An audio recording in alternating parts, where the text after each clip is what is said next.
This is part 2 of the crochet flower blanket tutorial. Starting with our chain 3, we're going to turn our work. We're going to yarn over and we're going to start our double crochet decrease right here in our chain. In fact, the third chain from the hook.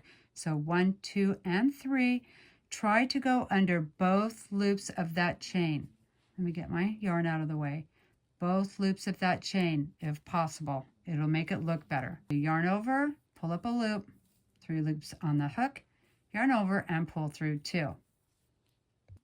Now we're going to yarn over and make sure your work is facing straight up and down. We're going to go right back into this eye directly below our chain stitch, and we're going to do 2 legs. So there's 1 and 2. And for this row and beyond, we're going to be working in the eyes of the last row. So this is an eye, this is an eye, and so on. We're going to yarn over, and we're going to go either directly into that eye, or we're going to turn our work up and count 3 stitches over. 1, 2, and 3, and right there is where we're going to go. Pop your hook in and place your last 2 legs here. We're going to move a little bit faster this time, because you should know what you're doing more now. 6 loops on your hook, yarn over and pull through all 6. From here, we're just going to repeat. Chain 3, yarn over. Starting in the eye of the flower, we just completed the first leg. Yarn over, come down to the eye just below, 2 legs.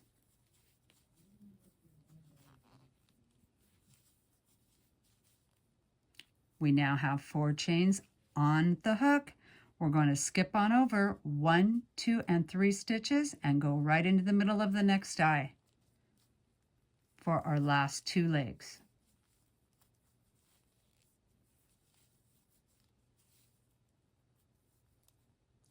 Six loops on the hook, yarn over, pull through all 6. Now complete that process just like we did in row 1 all the way down until we're ready to work our last flower, and meet me back here. This is what your swatch should look like at this point. Create 1 last flower. So let's chain 3,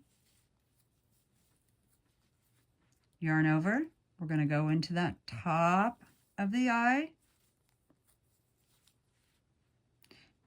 2 right below,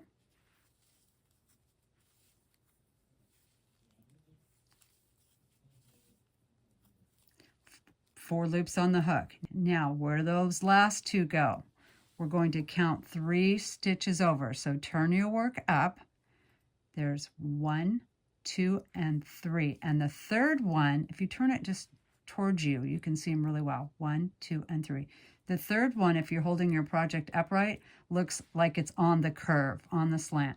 So you want to yarn over, skip those 2, and we're going to go into the third one. Okay, right there. Make sure that you get under both loops. Okay, if you have to let go of your yarn and finagle it, do so. You see, it can be a little tricky, even for a seasoned crocheter. All right, there we go. And we're going to place our last 2 legs in there.